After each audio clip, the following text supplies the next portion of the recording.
लेकिन शुरुआत करेंगे इस वक्त की बड़ी खबर से। ब्रेकिंग न्यूज है, ध्यान से सुनिए। रीट 2022 पर यह बड़ी खबर। रीट 2022 परीक्षा के लिए आवेदन तिथि घोषित कर दी गई है, यानी कब से अप्लाई करना है वो डेट आ चुकी है। माध्यमिक शिक्षा बोर्ड ने कार्यक्रम जारी कर दिया है 18 अप्रैल से, यानी इसी महीने कुछ दिनों बाद 18 अप्रैल से आवेदन प्रक्रिया शुरू हो जाएगी। 18 मई तक आवेदन किए जा सकते हैं, यानी लगभग एक महीने का समय रहेगा आवेदन करने के लिए। फिर 23 और 24 जुलाई को परीक्षा प्रस्तावित है। यह बड़ी खबर इस वक्त की आपको बता रहे हैं। रीट 2022 को लेकर लगातार शिक्षा मंत्री से बेरोजगार भी मिल रहे थे और कार्यक्रम जारी करने की मांग कर रहे थे। कार्यक्रम अब आ चुका है, ज्यादा जानकारी देंगे सहयोगी अभिजीत दवे। अभिजीत, क्या जानकारी है?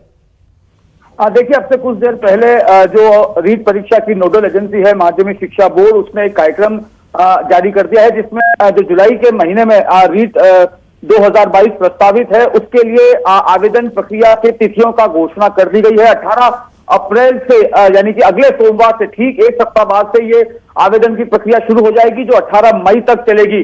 सबसे बड़ी अच्छी बात यह है जो सरकार ने, चूंकि रीट 2021 में जो लेवल 2 का पेपर लीक प्रकरण हुआ था उसके तहत उस परीक्षा को रद्द कर दिया था। ऐसे में जो अभ्यर्थी लेवल 2 2021 रीट की परीक्षा के लिए रजिस्टर्ड थे वो वापस से जब इस लेवल 2 के लिए रजिस्टर्ड करेंगे तो उनसे आवेदन शुल्क नहीं लिया जाएगा। ये एक बड़ी महत्वपूर्ण सूचना है, उनसे आवेदन शुल्क नहीं लिया जाएगा। हालांकि जो लेवल 1 के लिए रजिस्टर्ड होंगे कैंडिडेट, उन्हें जो निर्धारित शुल्क है 550 रुपए का वो अदा करना होगा। तमाम विस्तृत जानकारी जो है वो बोर्ड की ओर से जारी कर दी गई है। पूरी जो आवेदन प्रक्रिया रहेगी एक महीने के बाद, इसके बाद 23 और 24 जुलाई को माफ कीजिएगा, ये रीट लेवल 2 परीक्षा जो है 2022 ये प्रस्तावित होनी है 23 और 24 जुलाई को।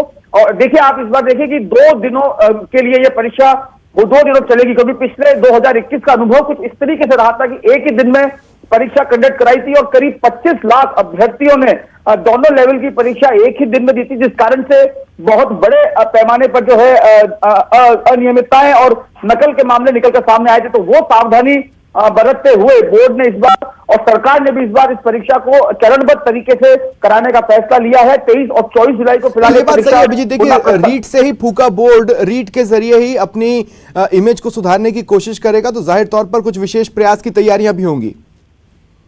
देखिए, इसमें कोई दो राय नहीं। रीट 2021 जब संपन्न हुआ था, उस संपन्न होने के साथ से ही ये सवाल जो है वो खड़े होने शुरू हो गए थे स्वप्निल कि 25 लाख अभ्यर्थियों की परीक्षा एक दिन कराने के लिए कितने बड़े पैमाने पर जो है नेटबंदी आपको करनी पड़ी थी, आपको बड़े पैमाने पर पुलिस जवानों की डिप्लॉयमेंट करनी पड़ी थी, आपको तमाम तरह की असुविधाएं जो आमजन को हुई थी उसका सामना करना पड़ा था। तो ऐसे में ये बात उठने लगी थी, क्योंकि सब इंस्पेक्टर, उससे ठीक पहले सब इंस्पेक्टर भर्ती परीक्षा 2021 हुई थी और वो 3 से 4 चरणों में हुई थी। तो वो उदाहरण जो है वो बोर्ड के सामने आया था और बोर्ड ने राज्य सरकार को सिफारिश भेजी थी, जिसे सरकार ने व्यवहारिक मानते हुए स्वीकार भी किया था। और अब जो कार्यक्रम जो जारी हुआ है उस कार्यक्रम में उसकी झलक भी देखने को मिल रही है कि अब 23 और 24 जुलाई को प्रस्तावित होगी रीट परीक्षा 2021 जो 2 लेवलों में होनी है। शुक्रिया तमाम जानकारी के लिए।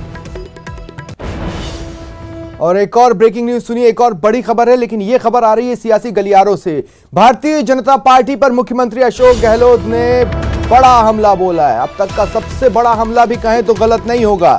उन्होंने कहा कि बीजेपी को ऊपर से यानी आला कमान से हिंसा करवाने का इशारा मिला है। सीएम ने कहा कि चुनाव से पहले बीजेपी हिंसा का माहौल बना रही है, सांप्रदायिक माहौल बिगाड़ने की कोशिश हो रही है, आग लगाना ही बीजेपी का काम रह गया है। ये बड़ी खबर, बड़ा हमला मुख्यमंत्री अशोक गहलोत का बीजेपी पर। जो कुछ हुआ, सरकार ने अपना काम किया, अरेस्ट कर रहे लोगों को, क्यों हुआ, कौन दोषी है, उसकी जड़ पे आना चाहिए। ये जानबूझ के राजनीति कर रहे हैं क्योंकि राजस्थान में चुनाव आ रहे हैं और इनको ऊपर से इशारा है कि और तो तुम कुछ कर नहीं पाए। राजस्थान में 4 साल तक तो विपक्ष निकम्मा रहा, नाकारा रहा, भूमिका अदा नहीं कर पाया विपक्ष के रूप में। हमारी कमियां भी होगी, उसको उजागर करते, कमियों को उजागर करने के बजाय तो सरकार घेराने में लगे हुए थे लोग। इसलिए जब अभी 4 साल कुछ नहीं कर पाए, एक के बाद एक अच्छे बजट आ रहे हैं, तो उसे घबरा करके ऊपर से इनको इशारा किया गया है। अब आपका एक ही रास्ता बचता है, कैसे आप तनाव पैदा करो, किस प्रकार से माहौल खराब करो, हिंदू मुस्लिम को लेके आप ऐसी दुर्योजन करो जिससे कि तुम्हारे चांस बढ़ जाए चुनाव में कामयाब होने के लिए। जनता इस बार कामयाब इनको होने देगी नहीं। तो देखिए, करौली में हुए उपद्रव के बाद लगातार मुख्यमंत्री अशोक गहलोत के निशाने पर बीजेपी रही है और वो लगातार इस बात को मेंटेन कर रहे हैं कि बीजेपी के जो आला चेहरे हैं, बड़े चेहरे हैं, प्रदेश में आए और उनके आने की वजह से ये आग लगी है। इन्होंने पहले ये हमला बोला था।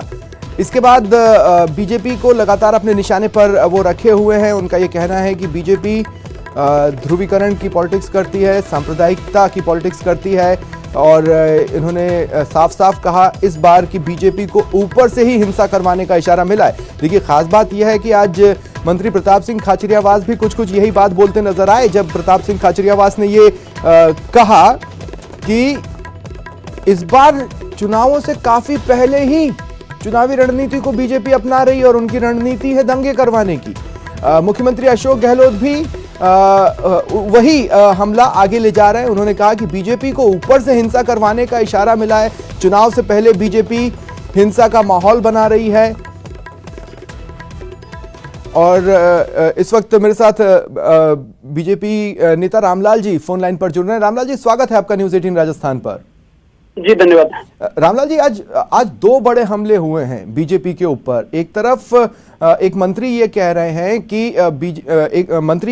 कि भाई बीजेपी इस बार चुनावों से पहले ही अपने मुख्य एजेंडा को अभी से लेकर आ गई है, ये उनकी बौखलाहट है।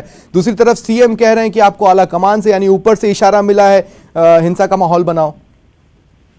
हमें राजस्थान की 7.5 करोड़ जनता की तरफ से इशारा मिला है कि हमारे ऊपर हो रहे अत्याचारों के खिलाफ आवाज बुलंद करें।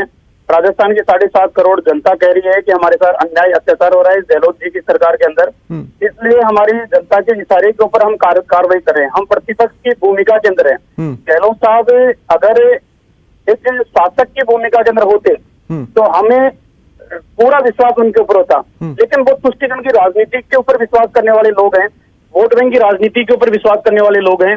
बहुसंख्यक समाज को अपमानित करने के अंदर उनको खुशी महसूस होती है।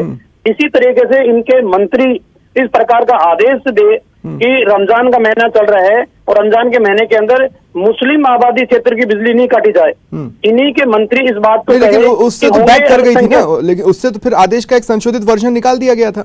नहीं संशोधित, लेकिन भावनाएं तो समझ में आती है ना लोगों को। अब मुख्यमंत्री जी अपने विषय को डाइवर्ट करने के लिए कभी बीकानेर के अंदर कहते हैं कि भारतीय जनता पार्टी लोकतंत्र के अंदर विश्वास नहीं रखती है। आप इन्वेस्टिगेशन से पहले ही आप क्लीन चिट दे रहे हो आरोपियों को, कंगाइयों को। वहां इन्वेस्टिगेशन के अंदर जो एफआईआर पुलिस ने दर्ज की, पुलिस ने दर्ज एफआईआर के अंदर कहा है कि एक संगठित गिरोह पहले से ही योजनाबद्ध तरीके से और षड्यंत्र के तहत हमला करता है, एक शांतिपूर्वक निकलने वाली रैली के ऊपर हमला करते हैं और उसके उपरांत दंगाइयों ने आग लगाने की कार्रवाई की और पुलिस के साथ मारपीट करने की कार्रवाई की। रामलाल जी, जांच हो रही है। मैं अभी सवाल को एक कदम आगे ले जाना चाहता हूं। रामलाल जी, देखिए, सरकार ने एहतियातन कुछ जगहों पर मतलब लगभग 16-17 जिलों में धारा 144 लगाई, आप सरकार पर हमला बोलने लगे। लेकिन यही धारा 144 तो यूपी के कुछ शहरों में भी लगी, वहां की राजधानी में भी लगी, इन्हीं त्योहार के बीच में लगी। तो ये एक अजीब सा कदम है, वहां एक सही कदम है, ये कैसे हम समझें? देखिए, राजस्थान शांत प्रदेश रहा है, राजस्थान के अंदर कोई अराजकता का माहौल कभी रहा ही नहीं। लेकिन आप एक समुदाय विशेष को प्राथमिकता दोगे, उनकी गलतियों को नजरअंदाज करोगे, उनके ऊपर कोई कानूनी कार्रवाई नहीं करोगे, पुलिस की कार्रवाई के अंदर आप विश्वास नहीं करोगे, तो इस तरीके का माहौल बनेगा ही बनेगा ना। कानून का डर सबके मन में रहना चाहिए, चाहे वो हिंदू हो, चाहे मुसलमान हो, चाहे सिख हो, चाहे ईसाई हो। लेकिन अगर कानून का डर किसी के मन मस्तिष्क के अंदर निकल गया तो बाकी बचेगा कौन? तो अगर समय रहते इन लोगों के ऊपर। शुक्रिया रामलाल जी हमारे साथ जुड़ने के लिए और अपनी बात रखने के लिए। और एक बार फिर सुनिए, आज ये जो बड़ा हमला मुख्यमंत्री अशोक गहलोत ने बीजेपी पर बोला है, जिस पर रामलाल जी रिएक्शन दे रहे थे, वो हमला क्या है, उनके शब्द क्या थे, वो क्या कह रहे हैं, सुनिए। घबरा करके ऊपर से इनको इशारा किया गया है।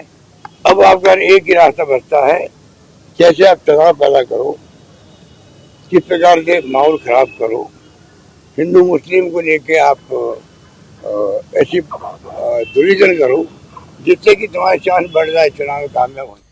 और देखिए